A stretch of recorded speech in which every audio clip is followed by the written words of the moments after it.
मैं शिल्पा सिंह हाजिर हूँ लेकर अपना बेहद ही खास प्रोग्राम नो पॉलिटिक्स प्लीज। और नो पॉलिटिक्स प्लीज की आज की इस कड़ी में इस वक्त हमारे साथ मौजूद हैं राइटर, कॉलमनिस्ट, धनबाद वॉचर और former IIT ISM professor mister Pramod Pathak, जिनसे आज बात होगी सिर्फ और सिर्फ पूर्णतः धनबाद के विकास की, बात जन सरोकार की। सब बहुत बहुत स्वागत करना चाहूंगी। जी धन्यवाद, नमस्कार। जैसा कि हम सभी जानते हैं कि जब भी चुनाव आते हैं, चाहे वो विधानसभा चुनाव हो, चाहे वो लोकसभा चुनाव कोई भी हो, जनता जो है उसको एक उम्मीद होती है, उसका एक भरोसा होता है कि जो भी जनप्रतिनिधि इस बार आएंगे वो पूर्णतः विकास का काम करेंगे, पूर्णतः उनके लिए होंगे, जैसा वो चुनावी वादे में कहते हैं। क्या लग रहा है इस बार आपको, जिस तरीके का विधानसभा चुनाव का इस बार रणनीति जो तैयार हुई है और जिस तरीके का क्षेत्र में माहौल है, क्या लगता है विकास पर बात होगी या फिर से वही की तीन बात वाली बात? अंग्रेजी में एक मुहावरा है, होप्स डाई हार्ड। तो उम्मीदें जो हैं वो मरती नहीं है। तो उम्मीद तो बहरहाल इस बार भी वही रहेगी जनता की। और मुझे लगता है कि धीरे धीरे जनता की उम्मीदें बढ़ेंगी, एक्सपेक्टेशंस बढ़ेंगे। और लेकिन उन एक्सपेक्टेशंस के हिसाब से मुझे लगता है काम करना मुश्किल है। और मैं तो, चूंकि आपने मेरे परिचय में कहा धनबाद वॉचर, तो मैं तो धनबाद को मुझे लगता है 60-65 वर्षों से देख रहा हूँ जी। और जो मूलभूत समस्याएं थी इस शहर की, उसमें बहुत ज़्यादा कुछ सुधार नहीं हुआ है। अब कारण उसका जो भी हो, कि या तो आबादी की रफ्तार, विकास की रफ्तार से तेज है, या प्रयास के लिए उतना जोर नहीं लगाया गया जितना लगाया जाना चाहिए था, या फिर कहीं ना कहीं कोई सिस्टम का फॉल्ट है। लेकिन जो भी है, इतना तय है कि विकास और ज़्यादा और बेहतर हो सकता था अगर थोड़ा प्रयास योजनाबद्ध तरीके से और ईमानदारी से किया जाता तो। सर, आप कह रहे हैं कि आपने 2-3 कारण बताए कि जैसे धनबाद के विकास की रफ्तार जो इतनी धीमी गति से चल रही है, उसका एक वजह हो सकता है कि आबादी थोड़ी ज़्यादा होती जा रही है और जिस अनुपात में आबादी बढ़ रहा है उसमें विकास का जो स्तर है वो कम होता जा रहा है, या फिर सिस्टम में कोई फॉल्ट है, या फिर योजनाबद्ध तरीके से काम नहीं हो पा रहा है, जिसकी वजह से। तो ये जो जिम्मेदारी है या ये जो रिस्पॉन्सिबिलिटी है, क्योंकि जनता जो काम कर रही है या आबादी बढ़ रही है या विकास नहीं हो पा रहा है, ये सारी चीज़ों के लिए हमने जनप्रतिनिधियों को नियुक्त किया है ताकि वो ये सारी चीज़ों को मॉनिटर करे, एटलीस्ट योजनाबद्ध तरीके से काम करे। तो कहाँ फॉल्ट आपको नज़र आता है जिसकी वजह से ये सारी चीज़ें वैसी नहीं हो पा रही हैं जैसी होनी चाहिए? देखिए, फॉल्ट मैं केवल जनप्रतिनिधि को नहीं दूंगा, क्योंकि जनप्रतिनिधि को काम को बाध्य करने के लिए जनता की भी कुछ जिम्मेदारी है। ठीक। तो असल में जनता की समस्या क्या है? 2 समस्याएं हैं। एक समस्या तो ये है कि जनता वोट दे करके, वो भी सारे लोग वोट नहीं देते, हाँ, और जो भी लोग देते हैं वोट समझते हैं कि वोट दे के मैंने अपने कर्तव्य की तीसरी कर दी। जी। ऐसा है नहीं जी। आपको जनप्रतिनिधि के सर पर बैठे रहना पड़ेगा। तो एक तो ये समस्या है। और दूसरी समस्या ये है कि जनप्रतिनिधि भी देखते हैं कि जब जनता ही उदासीन है तो फिर अपने काम में लग जाते हैं, और उनको विकास से ज़्यादा अपनी प्रगति, अपना विकास दिखने लगता है। तो ऐसी चीज़ें हैं।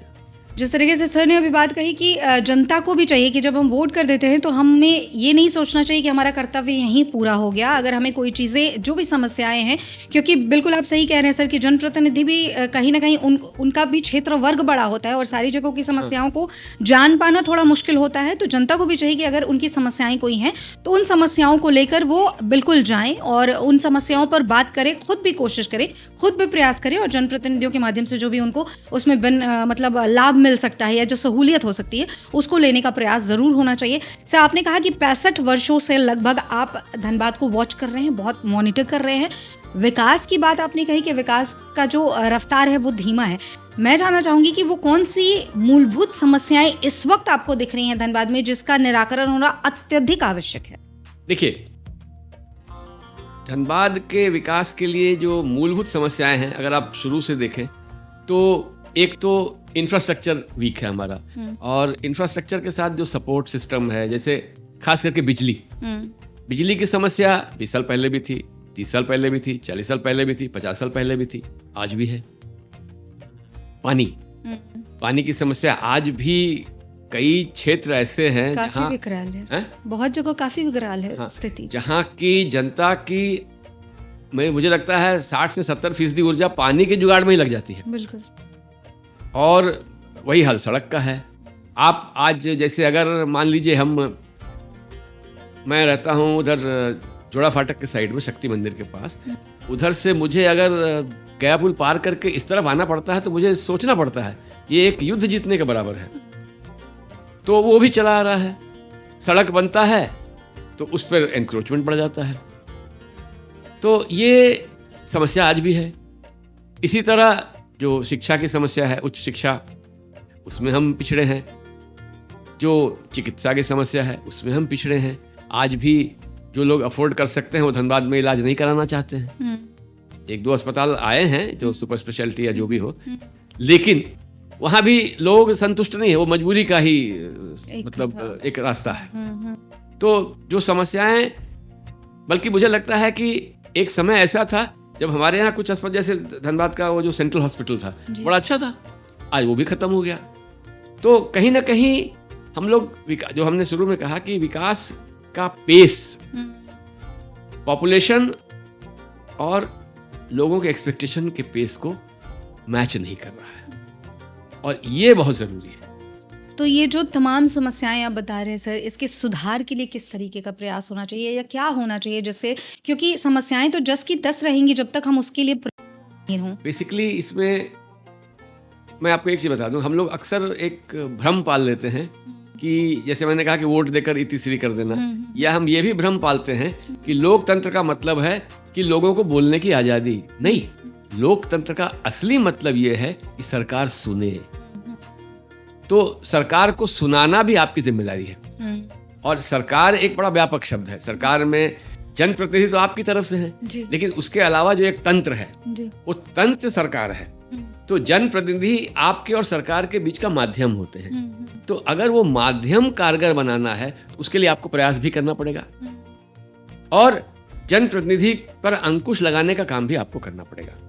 तो हम लोग क्या करते हैं कि जो निजी समस्याएं हैं उस पर ज्यादा फोकस करते हैं, और जो आम जनमानस की समस्याएं हैं उसकी चिंता नहीं करते। हमारा अपना काम हो जाए, मेरा टिकट हो जाए, मेरा बिजली कनेक्शन लग जाए, मेरा बिल माफ हो जाए, ये इस पर हम ज़्यादा ध्यान देते हैं। तो इससे क्या होता है कि आबादी तो बढ़ रही है। तो आज आप 10 लोगों का, अच्छा जनप्रतिनिधि भी ऐसा ही करते हैं, आज 10 लोगों का समाधान करते हैं, कल 100 लोग खड़े हो जाते हैं। तो कहीं ना कहीं से हमारे काम करने के तरीके में कोई त्रुटि है, उस तरीके को बदलना पड़ेगा। जनता को भी थोड़ा बदलाव लाना होगा, अपनी सोच में, विचार में बदलाव लाना पड़ेगा। कि अब जैसे सड़क है, सड़क पे गड्ढे, पानी पड़ता है, सड़क टूट जाती है, गड्ढे में पानी जमा हो जाता है। तो अब हर आदमी केवल इतने से मतलब परेशान है कि उसके घर के आसपास गड्ढा ना हो। लेकिन अल्टीमेटली आप तो बाहर निकलेंगे ना, आगे जाएंगे, तो उस गड्ढे का क्या होगा। तो ये चीज समझना पड़ेगा कि अगर धनबाद का विकास होगा तो सबका विकास होगा। हम समझते हैं मेरा विकास हो, धनबाद का हो या ना हो, ये सोच बदलनी पड़ेगी। कहीं ना कहीं विचारों में बदलाव होना बहुत आवश्यक है, तभी जाकर धनबाद का पूर्णतः जो हम विकास की बात कह रहे हैं, किसी एक के मत्थे तो कोई भी कार्य, हम कहते हैं ना, अकेला चना बाहर नहीं फोड़ सकता। बिल्कुल। तो वो आपको सबको मिलजुल कर ही, एकजुट होकर ही आगे बढ़ना होगा, तभी धनबाद का विकास संभव है। क्योंकि आपने मतदान की बात की और आप ये कह रहे हैं कि जो जनता है वो अच्छा, ऐसा क्यों होता है कि ग्रामीण क्षेत्रों में जो मतदान का प्रतिशत है वो हम अक्सर, क्योंकि पहले फेज़ का चुनाव हो चुका है, तो ऐसे में हमने जो नोटिस किया है वो यही है कि ग्रामीण क्षेत्रों में मतदान फिर भी ठीक ठाक हो जाता है, आज भी है, लेकिन शहरी क्षेत्र जो है हमारे, वहाँ मतदान का प्रतिशत बहुत कम रहता है। क्या मतलब, क्या लगता है आपको, क्यों ऐसा हो जाता है? असल में क्योंकि एजुकेटेड लोग तो शहरी क्षेत्रों में ही बसते हैं। हाँ, असल में लोगों की मानसिकता ये है कि एक छुट्टी मिला है, इसका जरा बेहतर उपयोग किया जाए, वोट देने, मतदान से ज्यादा उपयोग अपना निजी कार्य जो आप कह भी रहे हैं, और वोट देने, उनको लगता है कि वोट देने से कुछ होता है नहीं। तो ये जो सोच है, इसमें बदलाव लाना पड़ेगा कि आपका एक एक वोट आपके भविष्य का निर्माण करता है। और ग्रामीण क्षेत्रों में क्या है, वहाँ के लोग ज़्यादा जागरूक एक तरह से हैं, जहाँ तक मतदान की समस्या है। तो वहाँ पर लोग मतदान जरूर देते हैं और वो विश्वास करते हैं कि हम मतदान देंगे तो चीज़ें बदलेंगी। मैंने अभी देखा एक यहाँ के स्थानीय अखबार में एक तस्वीर देखी मनोहरपुर के एक बूढ़ी महिला की जी कि वो पानी का तालाब कहिए या जो भी कहिए उसको अपनी छड़ी, काफी वृद्ध छड़ी से तालाब पार करके वोट देने जा रही है। तो उसमें एक इस तरह की जागरूकता है ललक कि मुझे वोट देना है। यहाँ के लोग हैं थोड़ा भी परेशान नहीं हो तो छोड़ो यार, मेरे वोट देने से क्या हो, जीतने वाला जीत ही जाएगा, हारने वाला हार जाएगा, कहानी खत्म। तो हम वोट दें और दिलाएं। सर बहुत सारे लोग इस वजह से भी नहीं आगे बढ़कर वोट करने जाते हैं कि उनको ऐसा लगता है कि जिस भी जनप्रतिनिधि को हम वोट देने जा रहे हैं शायद वो हमारे मन मुताबिक नहीं है, या जब वो जीत कर आएगा तो वो मन मुताबिक काम नहीं करेगा। हमारे पास ऑप्शन है नोटा का। तो क्या लगता है आपको कि ये जो नोटा वाला ऑप्शन जो है इसको इस तरीके से इम्प्लीमेंट करना चाहिए ताकि अगर मान लीजिए, क्योंकि अभी जो है वो नोटा पे भी वोट देना लोग क्योंकि वो वोट वेस्ट होता है। मेरे समझ से, मैं आपकी बात से सहमत हूँ कि नोटा का कोई मतलब नहीं है जी। आप अब उसी में बेहतर चुनिए, क्योंकि नोटा दे के आप अपना वोट बर्बाद ही कर रहे हैं। और कई बार आपने देखा होगा कि जो जीतने वाला और जो दूसरा उसका रनर्स अप है जी, उसके बाद तीसरे नंबर पर नोटा आ जाता है जी। तो अगर आपने वो वोट दिया होता तो हो सकता है कोई और जीता होता। जी, जी। तो नोटा का बहुत औचित्य मुझे नहीं लगता है। अगर हाँ बड़े पैमाने पर नोटा हो, फिर उसके बारे में कोई नीति बने, इसके ऊपर कोई लॉ भी होना चाहिए सर। हाँ लॉ होना चाहिए कि अगर मान लीजिए 5% नोटा हो या 10% नोटा हो तो इलेक्शन फिर से हो, ऐसा कुछ होना चाहिए। जी, हाँ। ताकि नोटा का मतलब तभी है ना, क्योंकि देखिए नोटा इतना तो नहीं होगा कि किसी कैंडिडेट से ज्यादा हो जाएगा, मतलब जो मेन कंटेंडर्स हैं। बाकी छोटे मोटे तो ज्यादातर कैंडिडेट्स तो ऐसे लड़ते हैं जो मतलब मुझे लगता है कि अपनी किस्मत आज नहीं आजमाते, वो मजाक करते हैं सिस्टम के साथ, तो उनको छोड़ दिया जाए। लेकिन बाकी जहाँ तक बात है उसमें ये बड़ा स्पष्ट है कि नोटा का तभी मतलब है कि एक मिनिमम परसेंटेज हो, कि 5% भी नोटा आ गया तो इसका मतलब कि रद्द हो, चुनाव रद्द हो। हाँ। एटलीस्ट रद्द हो। नोटा का मैं बहुत पक्षधर नहीं है। मुझे नहीं लगता कि वो वोट बर्बाद ही है। सर इस बार अगर मैं धनबाद के विकास की बात करूं तो अभी आपको क्या लगता है कि किन चीज़ों पे बहुत ज़्यादा काम करना चाहिए अभी एकदम तुरंत में, मतलब इन चीज़ों पे काम होना चाहिए और इस पे सुधार होना ही चाहिए? एक नंबर पे तो मुझे लगता है कि जो हमारे बुनियादी ढांचा का सबसे इम्पोर्टेंट हिस्सा है बिजली है। तो और बिजली में सुधार हुआ तो बिजली से बहुत सी चीजें जुड़ी हुई है। हाँ। इंटरकनेक्ट। तो बिजली से जो चीजें जुड़ी हैं, जैसे बिजली है तो कई बार बिजली के चलते पानी नहीं मिलता, पंप नहीं चलते हैं। और दूसरा जो है बिजली के बाद है पानी, क्योंकि पेयजल की समस्या जो है लोगों को काफी मशक्कत करनी पड़ती है। पेयजल के लिए लोग 3 बजे रात को उठ जाते हैं और जाके लाइन लगाते हैं। तो अब वो सारा उनका जो जीवन का आधा ऊर्जा अगर पानी पीने का इकट्ठा करने में लगेगा तो वो काम क्या करेंगे? तो पानी, बिजली, फिर पानी, और हाँ सड़क भी होना चाहिए, क्योंकि ये सब तात्कालिक समस्याएं हैं, रोज की समस्याएं हैं।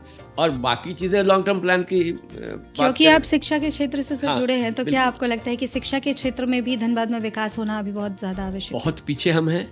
आप को मैं एक आंकड़ा बताता हूँ कि आज से कोई 15 साल पहले एक आंकड़ा आया था कि यहाँ से कोई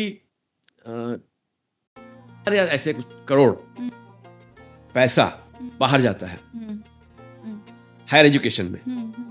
तो अगर वो पैसा यहीं रहता तो आप देख लीजिए क्या होता। अच्छा, और प्रयास भी नहीं हुआ। अब देखिए आज कोटा जो है एजुकेशन का हब हो गया, कोचिंग के चलते। वैसा कुछ प्रयास यहाँ होना चाहिए था। यहाँ के बच्चे कोटा क्यों जाते हैं भाई? वो तो हो सकता है। अच्छा, यहाँ के बच्चे, कानपुर टेक्सटाइल का हब था, आज वो एजुकेशन का हब है, कोचिंग एजुकेशन का। तो कर तो सकते हैं, लेकिन अब ये योजना बनानी होगी, इसमें जनप्रतिनिधियों को पहल करनी होगी। सर जनप्रतिनिधियों की आप बात कर रहे हैं तो एक आम जनता की तरफ से मैं जानना चाहूँगी, अगर आप एक आम जनमानस हैं और आम जनता है, आप वोट देते हैं क्योंकि आपका ये अधिकार है, तो ऐसे में जब आप जनप्रतिनिधि को चुनते हैं तो एक जनप्रतिनिधि को कैसा होना चाहिए आपके मुताबिक, जिनको हम स्वच्छंद तरीके से जाकर वोट डालें? तो उसका मतलब कैरेक्टर अगर हम कहें तो कैसे होना चाहिए? बेसिक सवाल ये है कि एक शब्द में कहें तो जनप्रतिनिधि को अपने वोटर के प्रति आंसरेबल होना चाहिए। ये नहीं कि अगले 5 साल, आज वोट हो गया, मैं जीत गया, अब अगले साल अगले चुनाव में मिलेंगे। ज्यादातर ऐसे ही होता है। तो उसको लगे कि नहीं, आंसरेबल हो, और लोगों को भी लगे कि हम वोट किस लिए देते हैं। वो मेरे बिरादरी का है, वो मेरे घर का है, वो मेरा परिचित है। तो मुझे लगता है कि मेरा पर्सनल काम वो करेगा, लेकिन जो समाज का काम करे, जो सोसाइटी का काम करे, ऐसे प्रतिनिधि को चुनना चाहिए।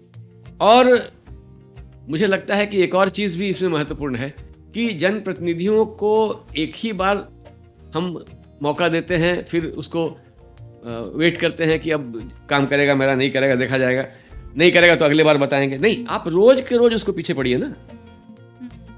चुनाव तो 5 साल बाद होगा, लेकिन जनप्रतिनिधि तो आपके सामने है, आप पकड़िए उसको और प्रतिरोध तो दर्ज कीजिए, अपना प्रतिरोध दर्ज कीजिए। भाई आप की जिम्मेदारी है, आप करें काम हमारा। संवाददाता जो इस वक्त आपको सुन रहे हैं उनको क्या कुछ कहना चाहेंगे, क्या अपील करना चाहेंगे? देखिए, मेरा सबसे पहला निवेदन है कि भाई वोट जरूर करें, क्योंकि आप देखिए, आप अगर आंकड़ा लगाएंगी तो मुझे लगता है कि एक 60% लोग 2-5% ऊपर 2-5% नीचे करते हैं। 40% कितना बड़ा हिस्सा, बहुत बड़ा मार्जिन है। 40 वो जीत हार तय हो जाता है। बिल्कुल बिल्कुल। तो अगर 40% लोग वोट नहीं करते हैं तो क्रिमिनल है ना, ये तो गलत। फिर आप सरकार पे आरोप भी लगाते हैं। सर हम ये कहते हैं ना सर, हम हमेशा कहते रहते हैं कि हमें अपने अधिकार चाहिए, और ये एक बहुत बड़ा अधिकार जो हमें मिला हुआ है जिसको हम यूज नहीं ड्यूटी भी है। अधिकार के साथ ड्यूटी नहीं, अधिकारों की बात इसलिए करिए क्योंकि लोग अधिकार के प्रति थोड़ा ज्यादा सोचते हैं कि भाई मेरा अधिकार है। तो आपको ये अधिकार इतनी लड़ाई के बाद हासिल हुआ, और उस अधिकार का हम प्रयोग भी नहीं करते। बिल्कुल।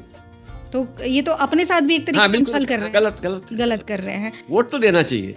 अब लोग, बहुत से लोग कहते हैं कौन लाइन में लगेगा, ये चीज है, कौन वहां जाएगा, मेरे एक वोट से क्या होगा, ये सारी चीजें नकारात्मक है। क्यों जरूरी है मतदान करना, क्यों जरूरी है? एक बार एकदम स्पष्ट। मतदान करना इसलिए जरूरी है ताकि जो आपके जनप्रतिनिधि हैं उनको लगे कि हम अगर काम नहीं करेंगे तो अगले बार सारे लोग वोट करेंगे तो हम हार सकते हैं।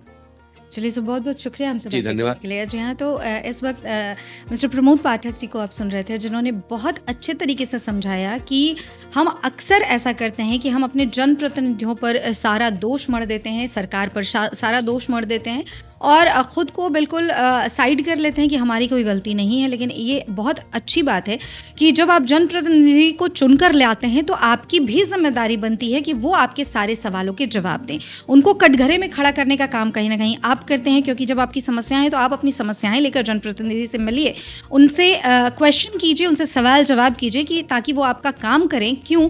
क्योंकि आपने ही उनको ये ओहदा दिया है, आपकी वजह से उनको ये सर्विस करने का मौका मिला है, तो आपको सर्विस देना उनका कहीं ना कहीं फर्ज बनता है, और आपका ये अधिकार। तो अपने अधिकारों से वंचित ना हो, खुद को वंचित ना करें, मतदान जरूर करें, क्योंकि जब आप मतदान करेंगे तभी एक सही कंटेंडर को आप चुनकर एक जनप्रतिनिधि बनाएंगे जो विधायक बनेगा या सांसद बनेगा। तो अभी क्योंकि विधानसभा चुनाव चल रहे हैं, 20 तारीख को मतदान होने हैं, तो घरों से बाहर निकलें और ज़्यादा से ज़्यादा मतदान करें। और इस बार जो हमारा मतदान का प्रतिशत हो, कम से कम वो बिल्कुल 60 तक जैसा सर कह रहे हैं वो तो ना रहे।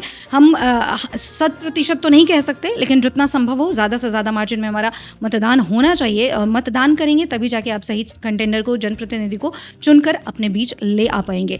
फिर मुलाकात होगी आपसे नो पॉलिटिक्स प्लीज़ की अगली कड़ी में। किसी और शख्सियत से बात करेंगे, जानने की कोशिश करेंगे उनकी राय। जी, धन्यवाद।